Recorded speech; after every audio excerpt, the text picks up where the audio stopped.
Welcome, everybody. Welcome. Yep, already got comments in here. Late, not on time. It's just Gaslighting us. It's just Roe. It's only Roe. It's only Roe. We can ignore it. That's fine. 1 minute late. Yep. No, we're here. So super excited to be here.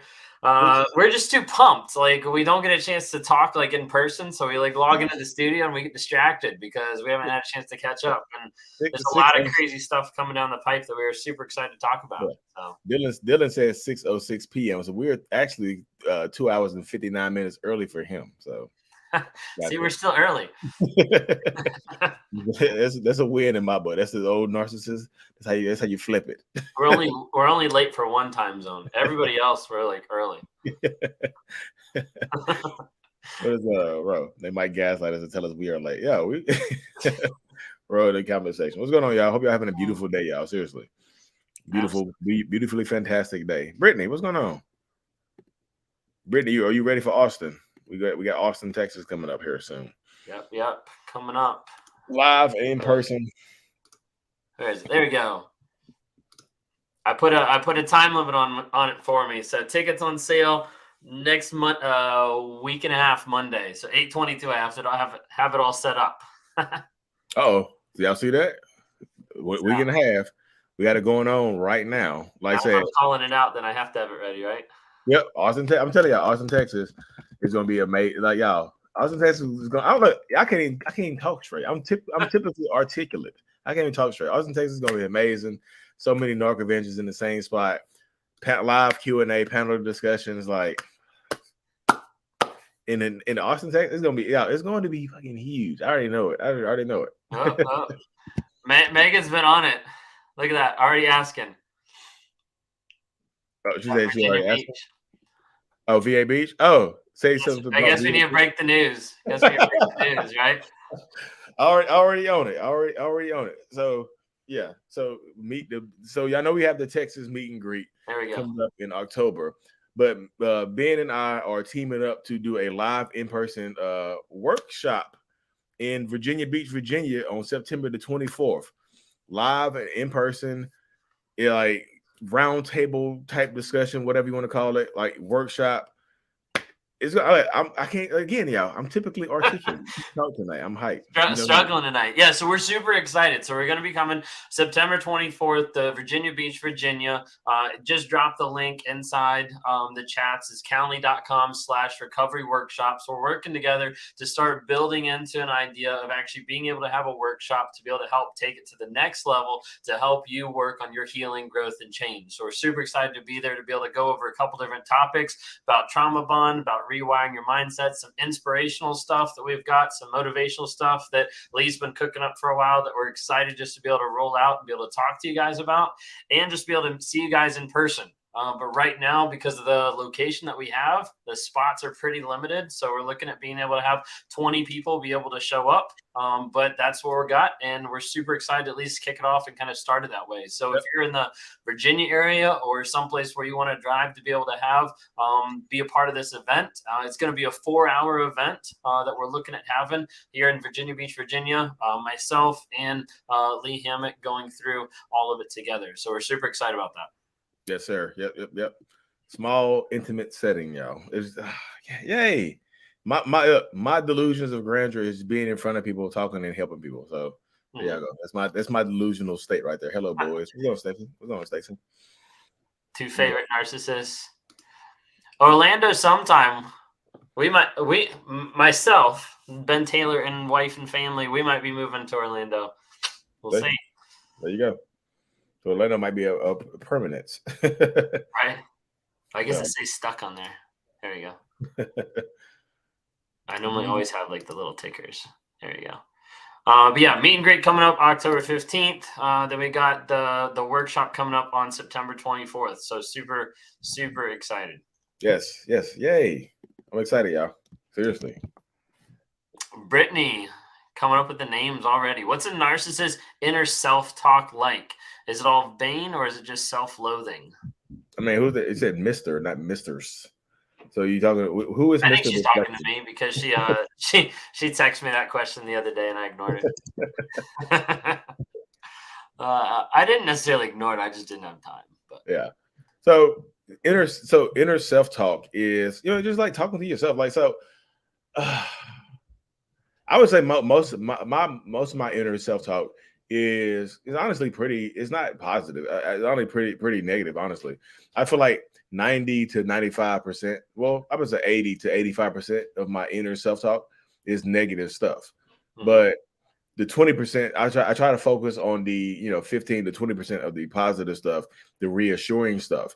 If y'all don't know, I do have a degree in industrial engineering, and one of the things we learn in industrial engineering classes is Pareto's principle, where 80% of your results comes from 20% of your effort. So as long as I'm focused, hyper focusing on that 20%, 80% of my results is going to come from that 20% of my positive self-talk. So, you can't, I try to lessen the negative stuff by moving around and breaking my state. It's like ruminating. It's like I self-ruminate, on things that I should have done, things I could have done better. Like, why am I not rich and famous right now? Why am I not here? Why am I not here? So it just, it can be truly defeating, but I'm a warrior. We battle, self-battle, battle myself. So internal civil war. She said she loves that answer. Okay. Rose said that Lee is Mr. Narcissist. So I guess you're Mr. Narcissist. I'm Mr. Deflection. So This shit, right there, Rose on that Kanye West song, which he said Mr. Narcissist. Right. Do narcissists always prioritize winning over their relationships? What, if anything, changes this? Winning. What does winning look like? I just feel like I say I would prioritize me personally, I would prioritize my ego over the relationship a lot of times. Like, to me, it's just like, if we're gonna battle back and forth and you're not gonna listen to me, then to hell with the relationship. That's why a lot of times you will see narcissistic people just tell you can just leave. It's just like, why don't you, if you're not happy here, why don't you just leave? If I'm not good enough, just get out. Leave. Just I offer you the door, and if you don't take it, then it automatically makes me right. You say, if you don't take the door I offer you, you automatically make me right. I don't think you can do, like I said, you as a person dealing with this. It's Kathleen. Man, I did a one-on-one with her a long time ago. I don't think that you personally can do anything about it. I just feel like, don't argue. If you know the truth, don't argue the truth. Mhm. Ever. Hannah said, I was looking at the statistics for narcissistic personality disorder. Do you believe the numbers for NPD are accurate, since most narcissists don't seek out treatment and never get a diagnosis? That's a really good question. And a lot of times when you Google narcissistic personality disorder and things like that, what's actually happening is the number that's there is only the number of ones that are actually diagnosed. And so that is a huge problem, because you don't have the majority of narcissists that even want to get diagnosed, or that think anything's wrong with them, that would even step into therapy or self-reflect to get to the idea of hey, maybe something's wrong. So no, I don't think the numbers out there are accurate. Even some of the leading heads about narcissism. So Dr. Ramani and the stuff that she's been talked about. I remember Carrie telling me that she was in a conference with Dr. Ramani speaking, and she said she thought it was closer to 20%. 20%. Dear Lord, this is solid. Yeah. Oof. That's crazy. That's a lot. It's 1 in 5. That makes me feel less special. I like the 1 in 100. Honestly, it's just like 1%. I'm like, oh yeah, I'm even more special. Then y'all lower the numbers. It makes me feel better. That doesn't necessarily mean it's correct or whatever. Because most narcissistic people are not going to get, they're not going to go get diagnosed. They're just not. They might know something's going on, but just like, peace. Yeah. You deal with it. If a narcissist initiates the family court process, should the victim attend or continue no contact? Are you required to attend? I feel like you guys. I'm curious. Yeah. So what? Yeah, I was gonna say that's what I'm curious about too. If it's family court, if that means they have to go or not. Yeah, if you're required to attend, or else you look combative. You look like you're just trying to fight and not trying to work. You end up looking bad if you don't pop up. You know what I mean? And things like that. So if you have to attend, of course attend, or you automatically it's kind of like you're forfeiting. She's required. Oh, not required. Oh, that's a good question. I don't think he's expecting you to show up though. I just I would get an attorney. He initiated though, so he's probably baiting her out. Yeah, I was just like, if you're no contact, that's the bait right there to Yeah, get you to it's try to come. Yeah, it's bait to try to get you to face him, whatever. If you have to, I would say get an attorney and let the attorney speak on your behalf, as opposed to you going in there, looking at him, maybe boohoo crying or doing ish like that. You know what I mean? What? I don't get the houses. Okay. Build a house, buy a house. There's like 2 of them that are like houses. I don't get it. I'm confused. I'm stumped. If you're so unhappy, just leave because it's that easy. Yeah, a lot of times people say that, especially people that are uneducated about narcissism that have no clue. They ignorantly are like, if you're so unhappy, like just leave. Sometimes to people that are stuck in the relationship, and then sometimes the narcissist is going through that too. Yeah. Yep. But like his answering, I was like, that could actually be both ways. Yeah, a lot of narcissistic people will give you the option to leave because they know it's not easy. Sometimes you are being financially abused and they are in control of all the money and stuff like that. So they know you have nowhere to go. So they'll rather just tell you to leave and go and get out as opposed to having an argument knowing that you have nowhere to go, especially if they successfully isolated you from your friends and family where you literally have nowhere to go. Like you were in California and your family is in North Carolina. What are you gonna do then? You have no money to buy a plane ticket. Your family don't like you because you chose the narcissist over them and you moved across the country. What are you gonna do then? Like it's just there's a lot of moving pieces in that situation. Right. There we go. I found the houses. How do you break up with a narcissist if you have to live with for a while? That's a good question. How do you break up with a narcissist you have lived with for a while? It says you have to. So I'm guessing maybe it's you have to. But you still have to be in the same house. It's messy. Yeah, it's so messy. Somebody give me a clean breakup, please. Next question. I'm joking. In situations like this, I just feel like you have to take your time and plan safely. You might not want to tell them I feel like gray rocking or yellow rocking could help you, but be careful because gray rocking doesn't work on everybody. Gray rock technique is when you kind of just you start to emotionally disconnect and don't give narcissistic people the responses that they are typically looking for. So you remain calm and control your reactions to this person, which helps you out in the long run. But like I said, be careful because I make some people irate. Are you fucking stupid? You're not talking to me now? You silent to me, and you might get a drop kick. You never know what people are going to do. So I just feel like you have to live with for a while. Just plan your exit. Like I feel like set a future date, a move out date, and keep that in mind. But you don't necessarily have to tell this person. I don't know when the lease ends or whose name is on the lease because there's a lot of unanswered questions there, like whose name is on the lease. If both of y'all names on the lease, do you have to evict this person or are they gonna leave? Because you might tell them that you're gonna leave and they just leave. I don't know if you can. I know inflation is crazy right now. Your rent, mortgage, whatever might be $4,000 a month. Who knows? And they might just leave you high and dry if it's all in your name. So just be careful. Make a plan as safely as possible. Yeah, absolutely. What do narcissists see as strengths in other people? So this is y'all hitting on a button. These questions tonight. I like these questions. Y'all making me think. I like thinking. I'm a thinking narcissist. But so what does narcissist see as strength in other people? I really feel like it depends on the narcissistic person, and I just feel like what I view as strength is what I feel like I lack in myself. You know what I mean? Sometimes back in the day, I lacked a lot of self-confidence. I used to be meek and timid and didn't really talk a lot. So I got around people that I was jealous of that they wouldn't stop fucking talking. You know what I mean? So I was just like, I need to be around them more. So I got around them more. You know what I mean? So I surrounded and I took those positive personality traits, but I thought that's strength. So for me, anything I felt like I lack, I see as strength in other people. And typically, if you're in a relationship with them, they see that you have a strength, they want to take that away from you. They want to strip you of that strength. Or you're not as smart as you think you are. I don't care if you went to Johns Hopkins. I don't care. They don't care about that stuff. They'll try to strip your strength away from you. Yeah. And things like that. I think for me, part of it, like seeing strength, especially when I was like in the workplace and a lot of stuff that I was doing is like people that I would actually stand up for their own ideas because I could crush ideas like that. And so like, if I actually said something, like saw someone like actually push back or kind of be like, no, like this is what I think we should do. And here's the reason why. I'd be like, no, okay. Now I respect that. Yeah. Yeah, I like that. I'm a victim of domestic violence with a narcissist. We have kids together and having a hard time with no contact. What advice do you have for me? I want the kids to still have a relationship. Mm. Let me read this again.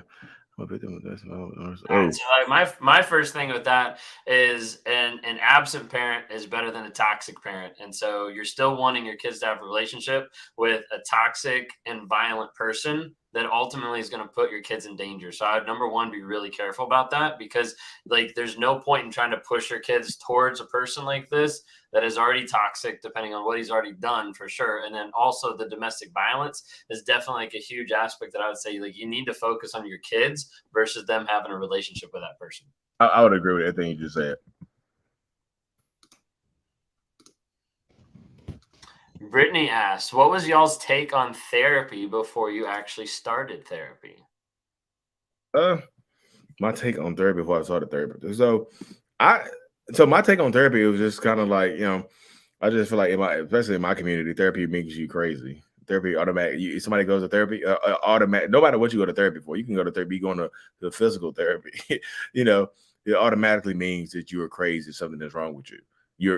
And people, I mean, not necessarily think like just because you're crazy doesn't mean people will leave you alone. Some people kind of try to use. I just feel like, especially where I'm from, like growing up, it's just like people will weaponize your anger issues. They would like to have you around because it's something happened. They like have angry Lee around to go crazy and fight everybody. You know what I mean? Hey, make sure you bring him. He crazy as hell. Some people like that and will antagonize you and try to hype you up to do their bidding. They will weaponize that stuff against you. But for me, therapy, just overall viewpoint, I didn't really have it never crossed my mind. I didn't know how to get started. What the hell am I gonna do? What is therapy? My view on therapy is what I saw in the movies. You go lay on the couch with your arms crossed like this, and the therapist just meditates over you with a book and takes notes. That's what I thought it was. Yeah, I think for me it was along the same lines. I just thought it was beneath me. Yeah, like I said, a lot of people would absolutely think that. I'm still kind of on my mindset with that right now. How do I prepare in custody court? He's been found guilty of child abuse and he pretends to be a good dad publicly, but beats her in private. How can I protect our daughter? That's a lot of stuff as far as like the abuse and stuff like that, to make sure you've got as much stuff documented and everything going on with that. I would definitely say with custody and with going into the court system, I would look up, if you're on TikTok, look up Judge Anthony. If you're on Instagram, Anthony Bompiani, but look up some of his stuff because he's got some really good advice going into the court and the legal system from a judge's perspective. So I definitely say check him out. Yeah. And also, I feel like I feel like there's some age appropriate questions. If your child is of age, talk to them, because like if he's been found guilty of child abuse, the end of your statement kind of collapses in on itself. How's he being found guilty but pretends to be a good dad publicly but beats her in private? I feel like that some of that maybe that's guilty like court system or from the police in one sense, but like he's still showing her friends. Taking the fun. Yeah, I got you. Yeah, I'll just be careful with that because people, it's a little. Be careful. Brittany said, "Thanks for answering." When I'm not with him, I miss him so bad. But when I'm with him, I just think, ugh, I don't actually want this. It's exhausting. Why is that? When I'm with him, I do miss him so bad. When I'm with him, I just think, I don't. I feel like you're trauma bonded. Honestly, that sounds exactly like the trauma bond. Like you want him so badly, when you get him, you're like, what the hell am I doing? Like what you say right now is what I call like a heart mind mix up. Your heart and mind are battling against each other. And I tell these people all the time, if you listen to your heart, you will get hurt. If your heart is overpowering your logic core, you're going to get hurt. Because your brain, your intuition is kicking in and trying to protect you. When you're with him, like, what are you doing? Stop. When you're not with him, your heart is just like, get him back here right now. I miss him. Your heart in your chest, and you just miss the person. But like, you shouldn't. Your brain is like, you shouldn't be doing it. So you feel like you're doing wrong when you're with him. Because you probably are. Honestly, you probably are. If you look at the situation and maybe what you've been through and how you've been treated, you might be doing wrong. So your brain, which is trying to protect you, trying to save you, is telling you that you're doing wrong. But as soon as you walk out the door, your heart is like, get him back in here. No, don't do that. Yeah. Yeah, no, I would definitely say along the lines of like trauma bonded. And a lot of times when you're trauma bonded, it's based off of hope and potential, or the crazy making, the cognitive dissonance of like, what do I believe, their actions or their words? And typically what happens is you get sucked back in where you want to spend time with this person because of how they make you feel when you're outside the relationship, or the addiction, the withdrawals in one sense that you're like, I want to go back. And a lot of times people keep going back, and then they get back with that person, or they come back and they see him in person. And they're like, wow, this is not what I expected. But the narcissist at that point got what they wanted. They got you close, they got you to react, they got you to come back, and then they can pull away and try to make you work on it more. And that builds the trauma bond and gets you stuck and gets you like locked into that. And until you're actually able to view it in the truth, in light of the truth of the situation, and actually start to get to the place where you rewire your mindset so you don't automatically want to go back, then a lot of times it'll keep happening. Yeah. Being me cooking with me. My narc said he will go to therapy. Even with therapy, can they change? So he will go to therapy, but does he actually want to do it? I feel like that's an important differentiation. I can't talk like that's an important difference that you need to understand. There's a difference between wanting to go to therapy and saying that I will do it. Like, I will go to therapy. Seems like they're trying to do something to make you happy. That doesn't work. Honestly, that never works, because they feel like they're going through therapy for you. To me, that's almost the equivalent of saying, I'll go to therapy if you find me a good therapist. They have to take the initiative and want to do the things on their own. Like, you have to. Like, Ben's wife was not forcing him to go to therapy. My wife, I think I just really recently just showed her a picture of my therapist. She didn't know my therapist looked like. I ain't realize it. I be just keeping shit to my. I keep too much stuff to myself. I was like, I don't know my therapist, and she was like, "That's your therapist." I think she doubted me going to therapy for a long time. I want to say my wife actually like met my therapist probably like 2 months ago, because we go to the same like we go to the same like complex in one sense, and so all three of our therapists work in the same building. And so like my therapist, we were waiting for our couples counseling, and my therapist came down to get someone else, and like she said hi. Oh yeah, nice. But yeah, and another thing too is a lot of times they'll go to therapy just to be able to manipulate you. I know I've done like some videos on this too. And other times it like, even think of it this way, because sometimes people are like, oh, maybe they'll get self-aware. Maybe they'll get self-aware like you guys, and then they'll want to change. You know, the other thing is there's other self-aware narcissists that are out there, but they don't care about change. They don't care about growth. They don't care about trying. They don't care about helping other people. You have to remember, just because a narcissist gets self-aware doesn't mean that they're going to change anything. Yes. Yep. Self-awareness can then become a crutch that they lean on to make an excuse for their behaviors. Hey, I'm a narcissist. I know it.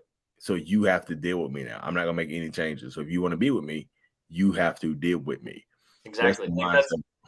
That's not my fault. I'm a narcissist. So like you should get over the problem that you have with me. Like, that's not my fault, you know?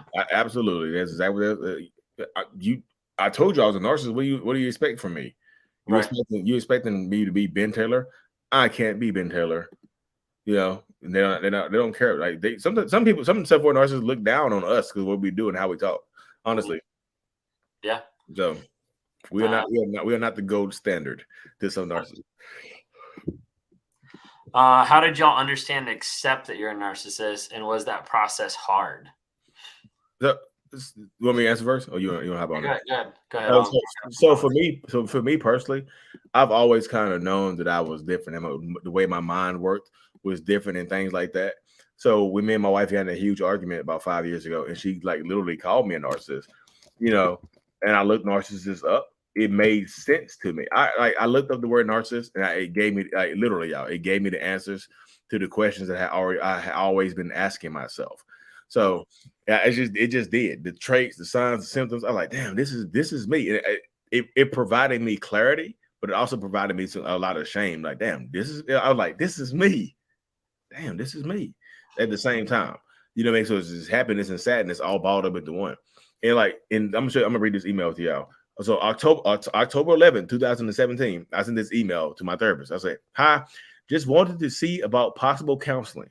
I'm 99.5% certain that I have narcissistic personality disorder. And since becoming aware of it, it's become almost unbearable.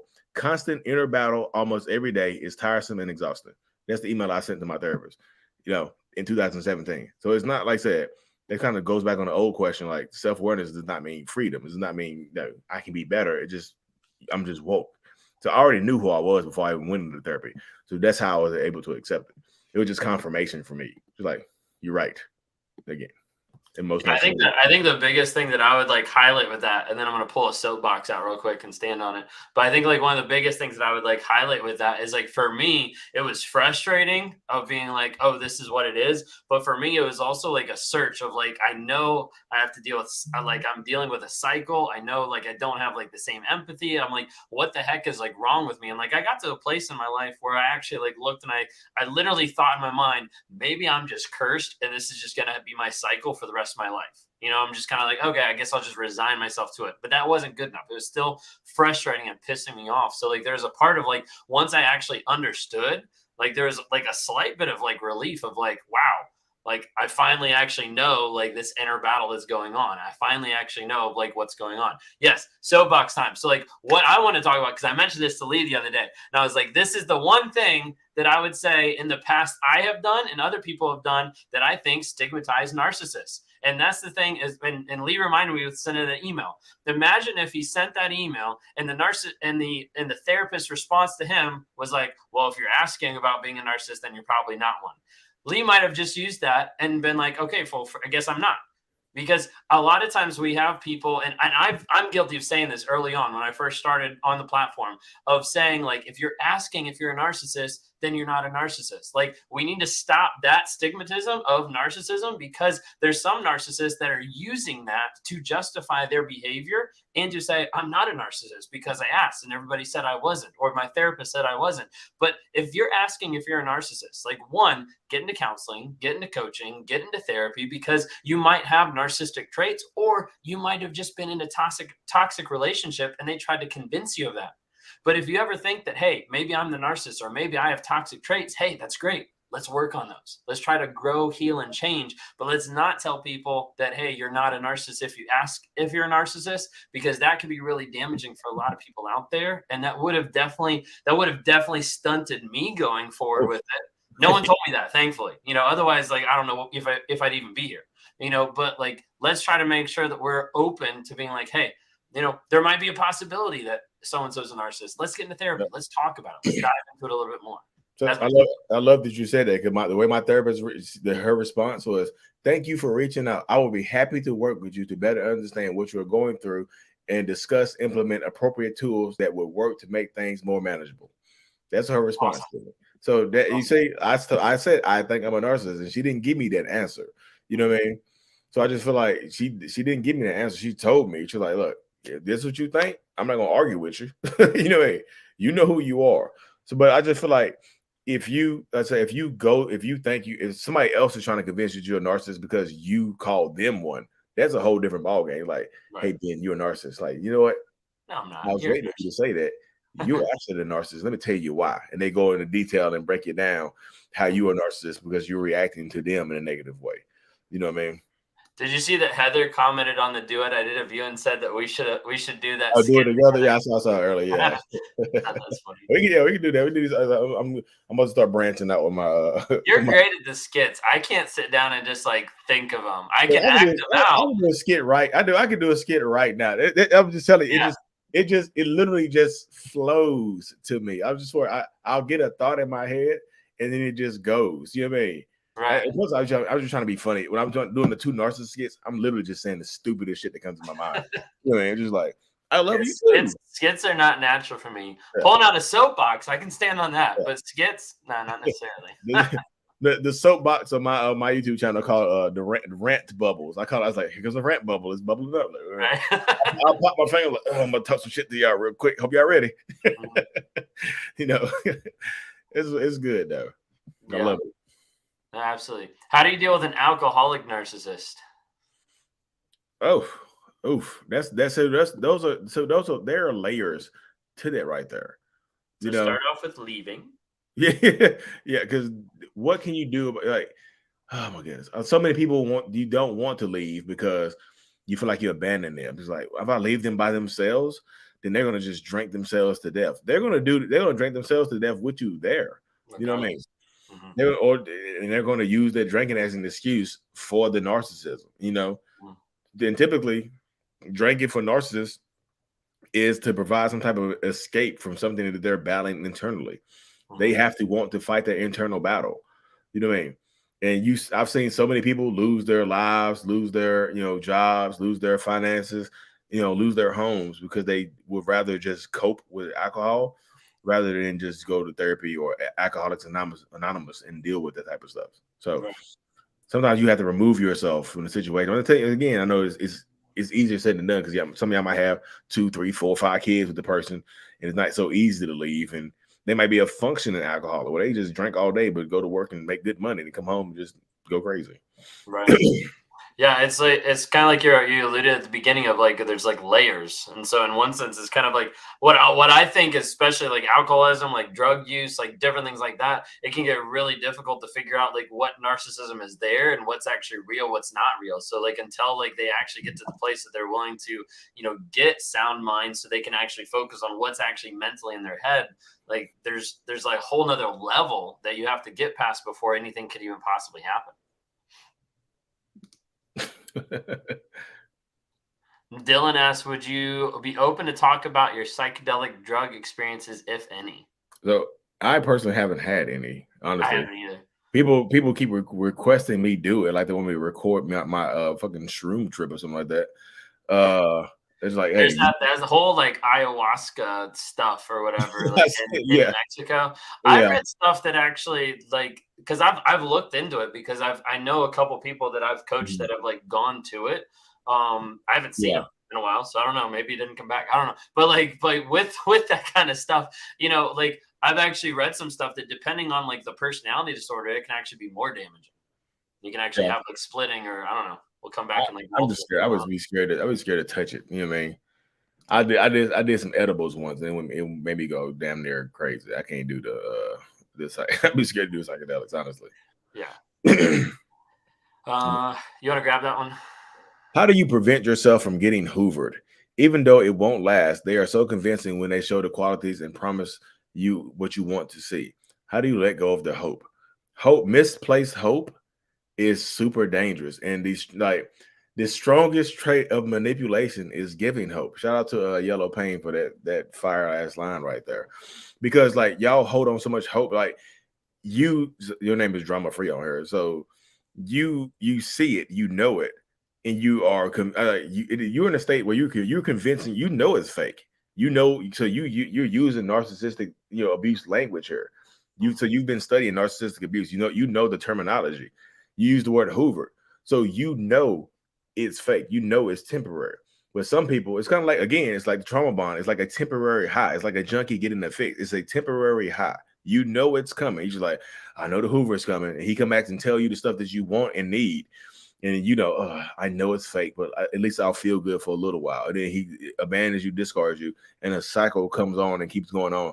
The gears keep turning until somebody sticks a fucking wrench or pole in the gears to stop them from turning. You have to stop the gears from turning. Like you absolutely have to get to the point where that the hope isn't real. That's not real. I feel like you're convincing yourself that's not hope. Hope is real. Hope is the real stuff. You're convincing yourself that it's hope, but it's really just manipulation. So I feel like in the situations you're dealing with right now with this person, who he is or she is, or they are. You know who this person is right now in this moment. So you have to be honest with yourself. What story are you telling yourself to make you believe the stuff that they're telling you? What are you saying to yourself? Because sooner or later you get to the point where you can't blame the narcissist for being them. 5 hoovers, you 6 hoovers in now. Like, come on now. Like, what's going on now. So now you have to get to the point where you're trying to, break the trauma bond and deal with it in that way.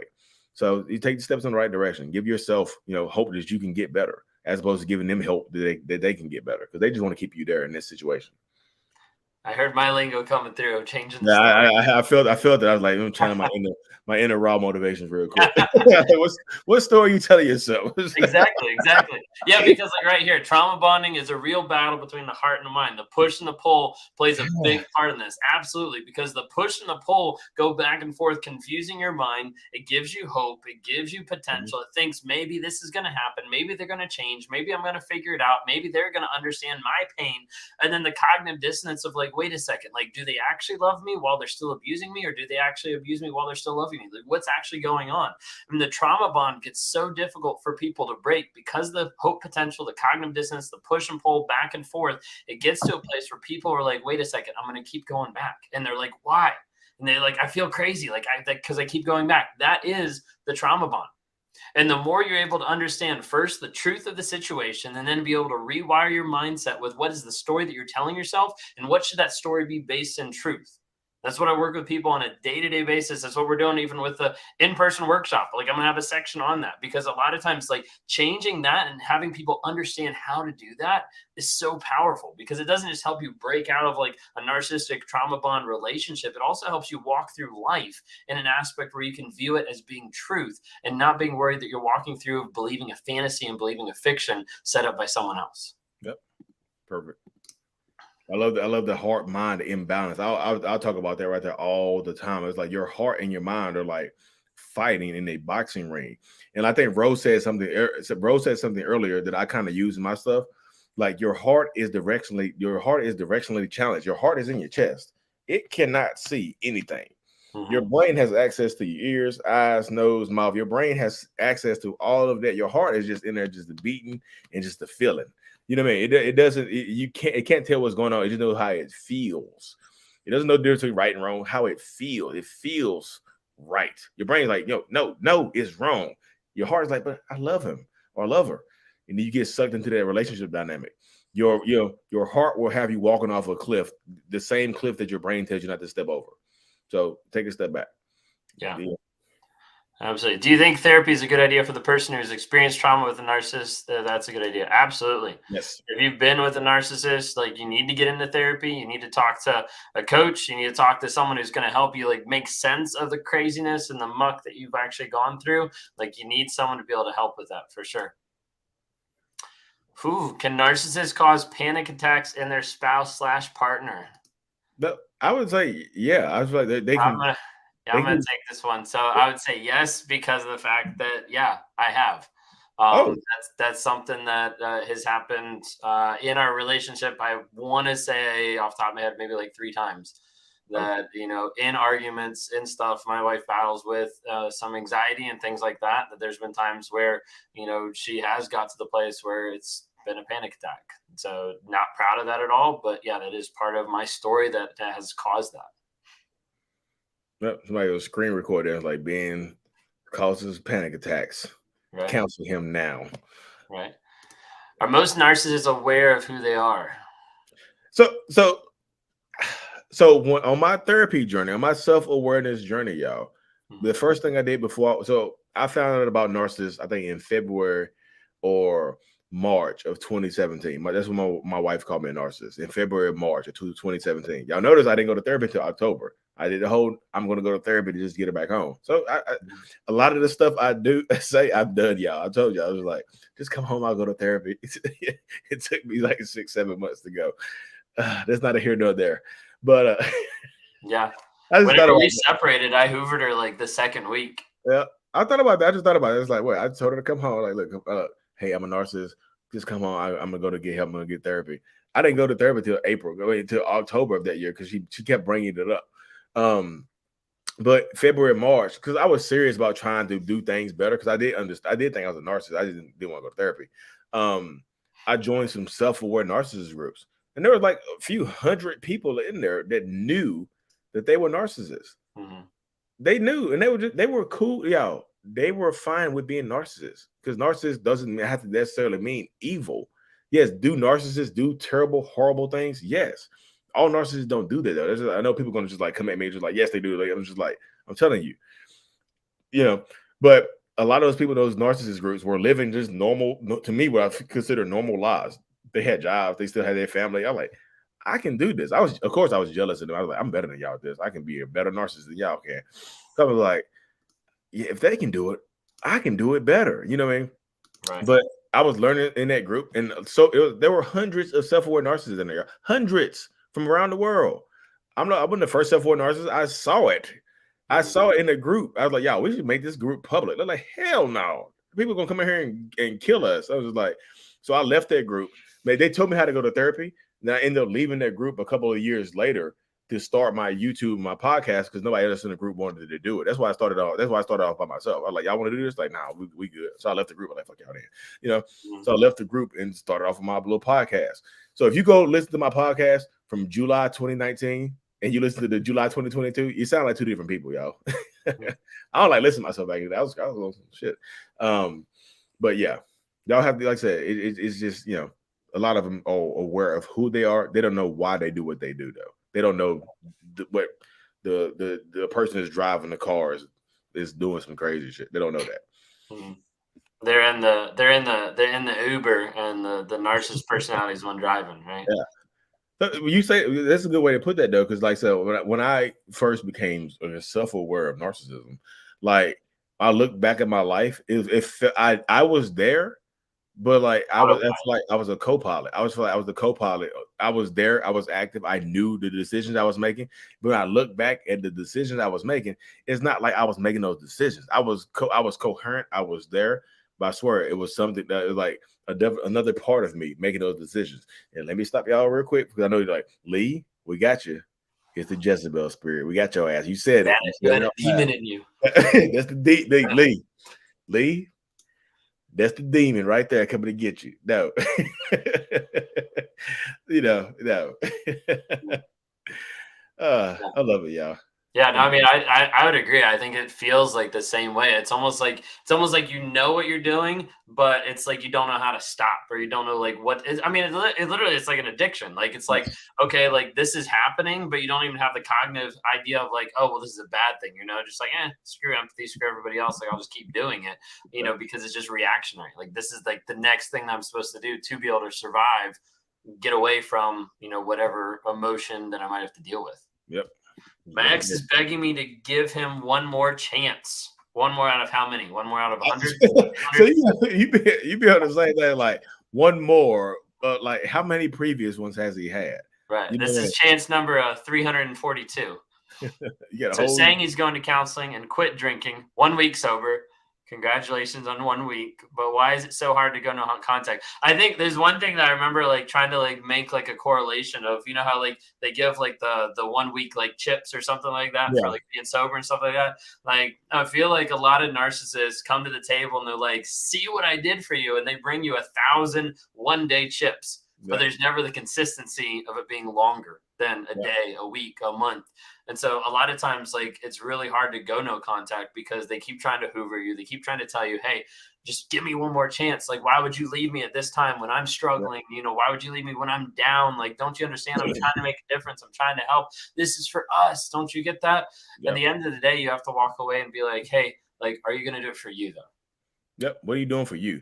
And a lot of people will use that terminology. So that's why I try to, the whole walking away thing. I had a whole video dynamic on the difference between walking away and walking towards something. Like a lot of narcissists will say, you're walking away from, don't walk away from me. You're gonna walk away from me right now, but you're not actually walking away from somebody. If you're finished and you're emotionally disconnected from that person, you're walking towards something. Because the difference to me from walking towards and walking away, as I'm walking towards something, I'm running a race. If I'm running the fastest race I can run, I'm focused on the finish line. I'm not looking side. I'm not looking side. I'm not looking back. I'm focused on the finish line because I'm walking or running towards that. When you're walking away from something, it's like you're scared of it. So you're going to look back to see how far you've gone. When you look back, you're going to see that narcissistic person crying or begging or pleading on their hands and knees, promising to change. They got flowers. They got that ring you've been waiting for 5 years. They get all the things that you want. They got all the promises, the things that you've been wanting and needing right behind you. So don't walk away, walk towards, because it just changes your mindset. That little bit right there can help you out so much, y'all. I promise you. Yeah. No, absolutely. Is there any help for the new primary supply? This is my punishment for having an affair with him for 10 years. Please help. He has literally moved in. Wait, so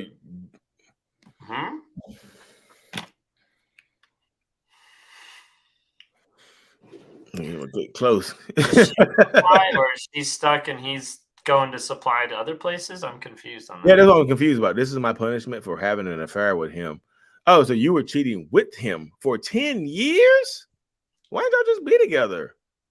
That's probably because if she was cheating with him, maybe he was the one having an affair too. Like maybe he wasn't gonna leave. And now it seems like his significant other might have, or his significant other found out and kicked him out, and now he has to live with her. Yeah. There you go. And I told his wife. That's what she said. So did you want him to live? It sounds like correct me if I'm wrong, but it sounds like you planned this. Did you plan to tell his wife so he has to move in with you? And now you're mad because now you get the full brunt of it instead of being the side chick. You get the full brunt of being the main person with no side supply. I'm telling you, sometimes y'all drive the car right into the ditch. You be driving the car, you're like, she said yes. No, so you took the car, you just like drove right into the ditch. You told his wife, what do you expect him to do now? It seemed like this is what you wanted. And now you got more that you can bite off. So now it's kind of like, people ask me, or do narcissists get that karma? This seems, this not your karma right here. Do you have to deal with this person? I'm not saying that anybody that deserves abuse or anything like that, but shit. You know what I mean? It's just like, you for 10 years? Goddamn. Shit. 10 years? That's like, yo, that's damn. I'm not so. Is there any hope for you? I just feel like unless you want him to go find a side chick or you just kick him out, then I just feel like now what are you gonna do? You kick him out, he can go back to his wife, and then you try to crawl back into his life as the side chick. I feel like now it seems like this is what you wanted right here. It seemed like this is what you wanted, but now you wanted the wife's spot. Now you got it, and now you don't want it anymore because you've seen what she was dealing with. And you were his side piece or whatever. So he was venting to you and you were getting just the good parts of it. Now you get the whole part that the wife was getting. So now it seems like this is what it seems like to me. It just seems like this is what you want. I'm not, like I said, I'm not trying to be mean, but like, it seems like this is what you want. It's not like you just like, you were driving the car for 10 years. And you just like tell his wife and he just drove into the ditch. You just like, the off ramp was right there. You like, this is an off ramp to go get your tire changed. Like, fucking ditch. You whipped it into the ditch. I love sometimes how we're thinking the same thing, just sometimes you say it a lot nicer. Anyways.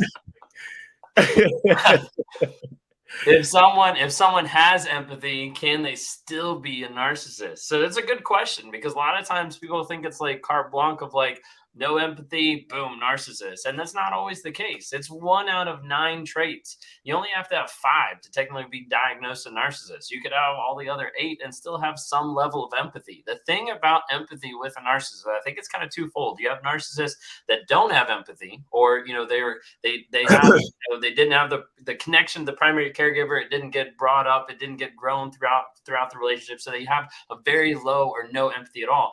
Then I think you have a lot more narcissists than what people want to admit out there that actually do have empathy, but they refuse to give it. It's actually in the DSM-5. They either lack empathy or is unwilling to recognize another person's thoughts or feelings. And so what happens with this is, think of it this way. If I upset my wife because, I don't know, let's say I upset my wife because I cheat on her and then she's over there crying. If I go over and I'm like, oh, I know I need to give her empathy because she's crying. If I go over and I give her empathy in that moment, it means that her feelings are valid. In that moment, if her feelings are valid, that means her point is valid, which means that I am wrong. So I can't do that. That would be an impossible thing for me to do, to actually walk across and give her empathy in that moment, because that points right back at me. And as a narcissist, you can't do that. I would agree with that. I just feel like lack of empathy. I just did a video today on this, actually. A lot of people think that narcissists have absolutely zero empathy. I just feel like I have empathy. I just don't have enough to go around for everybody. I just can't spend too much time caring about everybody's stuff. I just feel like if it doesn't affect me directly, I just kind of just like, I listen to it, I can hear it, I can absorb it, and I can give people responses on it, which is what I think I'm good at doing one-on-ones. You know, I just like, I can hear it, listen to it, respond, and give you a logical explanation for it in the narcissistic person's behaviors. You know what I mean? So I just like, I have a little, I feel like I would have a little bit more empathy than average. I have a little bit more, I would say cognitive empathy. I understand your feelings. Yeah. You know? Yeah, the cognitive empathy is definitely like grown, I would say. You know, for me, like it's something that's there more than what it was like before, you know? Yeah. How do I know if he's a narcissist or a psychopath, or can he be both? Just curious. So I think one of the best ways to explain it, and I don't think either one of us has done it like a scale video. Like we probably need to do our own version of it. But like narcissism is kind of like on a scale. So you have like, let's say like narcissistic like traits and tendencies, and then as it progresses into more of the abusive nature, and then into more of the diagnosis of like, hey, it's a narcissist, and then you step into more of like sociopathy, and then you step into like psychopath. So basically how it works is a narcissist, well, put it this way, a psychopath is going to be a narcissist because they've already gone through that scale. Yes. A narcissist isn't necessarily always going to be a psychopath. So they try to like differentiate them that way. It's a little bit hard to be able to tell exactly, but you know, when you start getting into sociopath and psychopath, there's a lot more things that are scripted out, and also taking a lot of pleasure in people's pain specifically. Yeah. So the way I typically describe it is like an apartment building where narcissist is like on the bottom floor, sociopaths are the second floor, and then psychopaths are the third floor. So all sociopaths are narcissists, but not all narcissists are sociopaths. And psychopaths are sociopaths. It just is bottom line. Like psychopaths have traits of everybody. They just, this is little. What floor does BPD live on? The basement. The basement closet. the washroom. No, sometimes I feel like they're just sitting in the elevator going up and down that. It depends on the emotion of the day. They're just gonna pop out and be like, I'm a psycho today. We love our BPD folks, y'all. We just like to joke because we've met some spicy BPD people. So spicy. Moving on before we get yelled at here. Can you all explain triangulation from a narc perspective?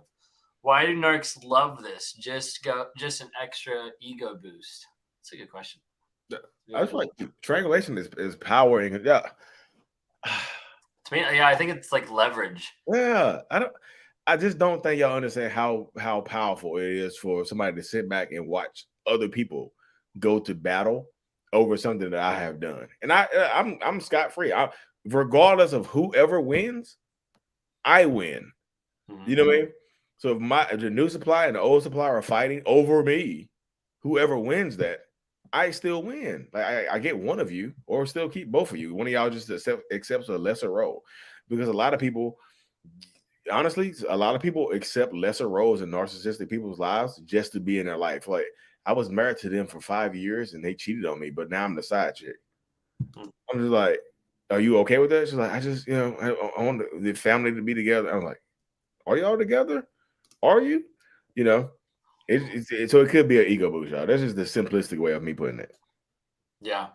Yeah, no, I mean, ego boost makes sense. I was trying to think, like, from the narc's perspective, like triangulation, like to me, like a lot of times, like triangulation, like especially like in the workplace, was like leverage to get people on my side.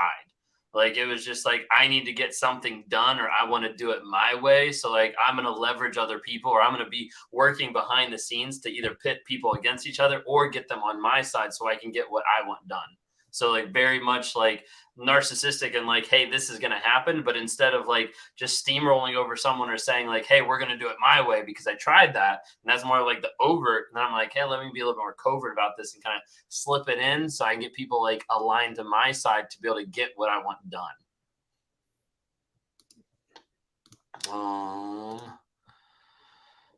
Carrie asked me, how did you feel when your wife had a panic attack? Ooh, we diving in deep. The end of my narc relationship was when I had a panic attack caused by him, and he could not care less. He just left to see a movie. Yeah, so there's a big aspect, and panic attacks, I would say, go along the same lines as like crying in front of the narcissist. And there's like a disconnect, and there's also like a moment of either not caring or a moment of like anger. So like part of me was angry that she was having a panic attack. One, because it was inconveniencing. And then two, I was angry because it wasn't fixing the situation, because that's all I wanted. I just wanted the situation to go away. And the fact that she's like having a panic attack and can't move or can't breathe and was like trying to figure out like what to do, like that part is like pissing me off. But then the covert side, you get to a place where it pisses you off so far that all of a sudden it's almost like a switch flips. And I'm like, oh my gosh, let me hold you and let me help you. And then that's where it freaks her out even more. And like, yeah, it's crazy. It's toxic. It's not helpful. But like, you have sometimes where the narcissist will even like flip the switch and be like, oh, I put you in this panic attack. You see it all the time with like how they manipulate. Like, I put you in this. Now I'm going to try to rescue you from it. And that also builds that trauma bond as well. But I would say like immediate thought, like going on with that type of panic attack was one, like inconvenience, like, oh, I have to deal with this now. And then two, like anger, because this means that this situation, this problem, this focus on me with my flaws is not going away fast enough that I want it to.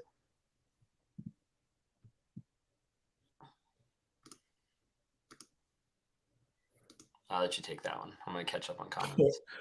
What does it mean when a narcissist says you're strong, when you're much stronger than me, after he played the victim card? I mean, God, you're stronger than me. I just feel like circumstance is important here. So I'm not 100% certain what the circumstance is for him saying that, but I just feel like that's, again, that statement is also a victim mode statement. You're stronger than I am. You can control your impulses and I can't. You can do this and I can't. You can, you can say no, and I just have problems doing this. You were raised better than me. You have more money than me. You look better than me. It's just like, it's a self-deprecating statement to make you feel bad for them. You know what I mean? And at the end of the day, it's just them just trying to remove the strength dynamic from you. It's just like, look, you're stronger than me. I'm never good enough. I'm not good enough. Sorry, I wasn't the man you needed me to be. It's just an excuse. It's an excuse statement right there. She asked here, do you guys still take your wives through love bombing, devalue, and discard? I'd say for me, for sure, no, because otherwise I wouldn't have a wife. Like, she's strong enough to know what's going on now and to understand more about it. Like, if I was taking her through those cycles, she'd already be gone. Yeah, I don't think I do the love bombing thing anymore. I just feel like now I'm more conscientious of it. Mm-hmm. So I do it when it's not asked or she's on the way out the door.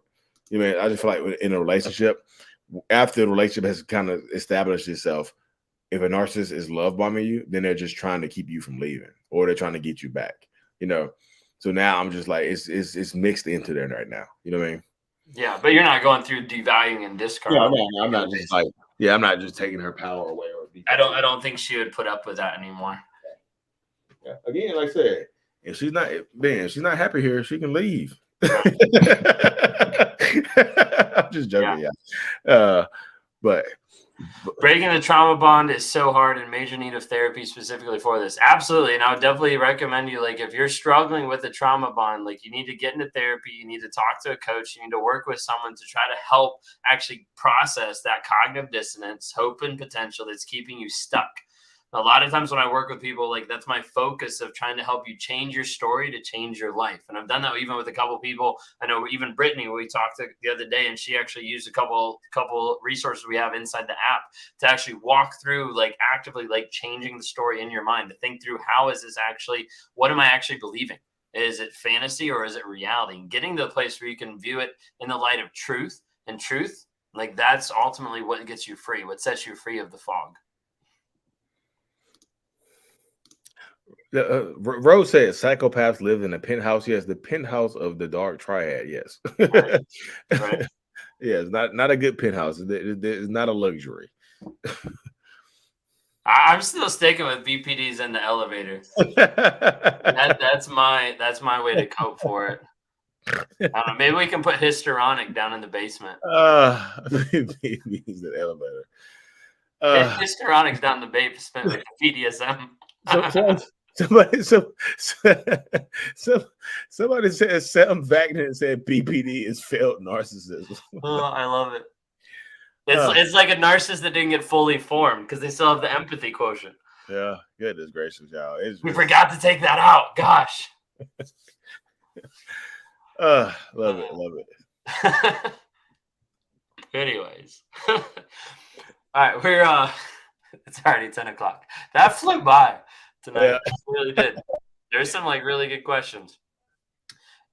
If y'all, yeah, she just said BPD is definitely in the elevator, just going pressing all the buttons. Yeah, this is the one that just like rakes their hand up and down. Look at all 30 floors you're going to. Yeah.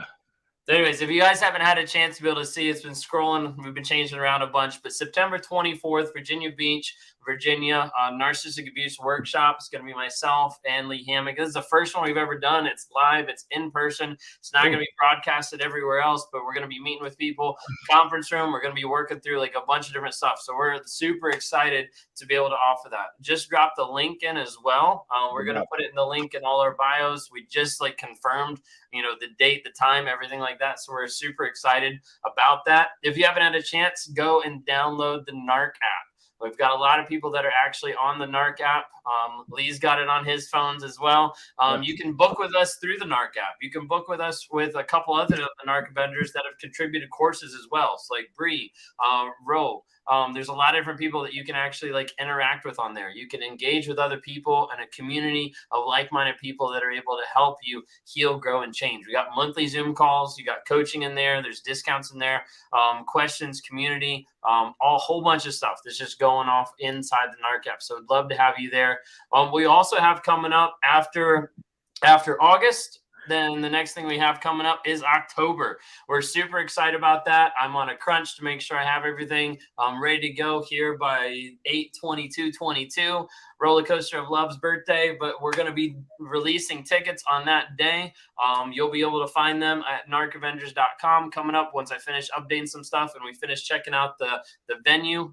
That's coming up here in this next week. We'll be dropping tickets for that. But at this meet and greet, couple things going on, just to give you a quick update. Couple things going on at this meet and greet. Number one is you're going to have 10 of the Narc Avengers. That's 10 out of 16 of us that are actually going to be there live in person to be able to meet and greet and be able to talk, interact with you. What's going to happen on this day? It's actually in a whole event that we're booking the whole place from like 10 to 6. Okay. So it's happening in the morning is we've got 2 hours that are going to be dedicated for 8 out of those 10 are actually going to be doing one-on-ones live in person. So you'll be able to go onto the website, schedule a time with them, be able to meet them face-to-face, interact, ask, bring your questions, thoughts, your story to be able to help communicate what's going on and have them interact with you and help you through that process, through that healing process. Then after that, there's actually going to be an exclusive 1.5-hour question and answer time that right now I think is capped off at 40 people due to some size constraints and things like that we're actually going to be having that. You can sign on to that to be able to come,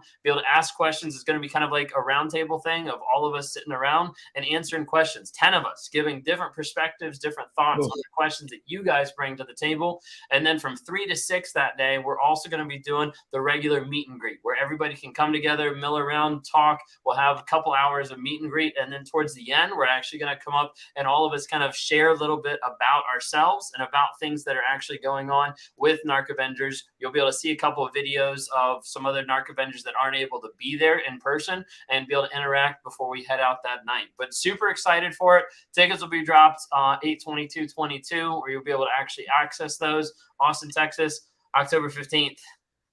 That's all I got. Yeah. Well, we have a lot of exciting things going on, y'all. We get to get out of the house. Tickets on sale October 15th, Austin, Texas. We flying in from Virginia. I'm coming from North Carolina. You know what I mean? Toronto's in the works. Oh yeah, it's in the. Oh god, Toronto. Oh my goodness. That's like November sometime, right? Yeah. So October, November. So it's November sometime. I don't remember the date. Nothing's this month. Or the webinar is this month, but like August, September, October, okay. I don't know if we're doing anything in December, guys. December might be at home, but yeah, December is recharge and plan the next 6. Yeah. I feel like we're gonna be moving around, y'all. The work, like depending on how this workshop goes in Virginia Beach on the 24th, we're going to start doing more of those around different places, y'all. It's like that's it's dependent upon the success of this first one, So we're just trying to build them up to get more people involved, to get a bigger place where more than 20 people can be there. Because the first workshop we're doing is only 20 people, hyper focused, private setting. There's not gonna be any kind of recording. You won't be on camera. You know what I mean? I know safety is important, so you have to stay safe, and we go. It's getting bigger, y'all. It's just Thank Yeah, y'all. we're super excited about it. So really, once we kind of see how this next one happens in September, then it gives us an idea of what we're going to do from there. Yes. So September 24th, Virginia Beach, Virginia. I'm traveling. So y'all, I'm traveling. What? How come you don't have a chicken or a sidekick like Cluster Bee Milkshake? I do. But Cluster Bees is external. Mine is internal. I have an internal Mr. Chicken. His name is Damon. Mr. Narcissist. We bring our mask with us. She leaves her sitting in the back. Bring our mask with us. Her mask is on the lamp in the back. And I was on her live today. Her mask is on the lamp in the back. Yeah, Yep. Mine is, it's just, I'm peeking behind mine. No, that's hilarious. Yo, appreciate the edge. Appreciate that. Really, really appreciate that. Yeah. Bro said she'd be on video. Somebody laughing. He has a chicken in a rag in his head. Ben is the sidekick. Ben is not the sidekick. Ben is his own individual, y'all. We are doing our thing. Shinmu. Awesome. Austin, Texas. Yeah, Austin, Texas. Seriously. Vicky, is that the same Vicky was in Yep. Oh, hey Vicky, what's up? Yep. That's cool. That's cool. She's gonna make the drive. So wow. She's got friends in Austin, so she's gonna come down. I'm telling y'all, like, look, I'm super, super, like, when I say this, it's coming from the heart. This is all the empathy that I have left on August the 10th. I truly appreciate every single one of y'all. I really, really do, y'all. Like, seriously. Yeah. Lee got his keeps on. Yeah, I had to put my glasses on because I was reading that. I was reading that thread early. I want to make sure I took it all in. Right. Yeah, I make sure I breathed it all in correctly. Thank you all so much for being here. Really do appreciate it. Check out some of the links in our bios. We'll be updating you guys more as stuff comes up here within the next month or so. Yes. Thank y'all so much. Like, seriously, links in the bios for everything's coming up. Thank y'all. Seriously. Yeah, y'all have a great night.